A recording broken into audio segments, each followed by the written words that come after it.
The Chili Peppers with a song that was almost rejected by the band but ended up becoming one of their most popular tracks.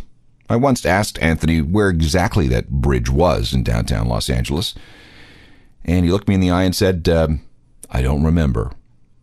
Maybe he just doesn't want to remember. One of the most important musicians to emerge so far in the 21st century is Jack White, but how much do you really know about Jack?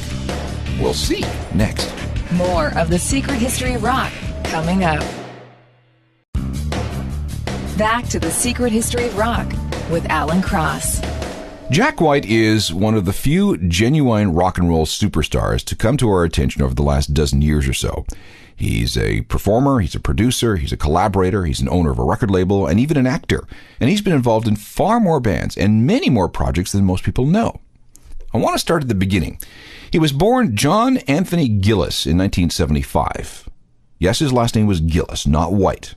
We'll get to that. He was the youngest of 10 children in a very good Catholic family from Detroit. Although if you go back into his family tree, you'll find a little Canadian ancestry there. His first instrument was the drums, but when he discovered the blues as a kid, he picked up a guitar. He was actually headed for the priesthood. He'd even been accepted at a seminary in Wisconsin, but pulled out at the last moment because he found that he wouldn't be able to take his guitar and amp with him, and that's why he settled for public school.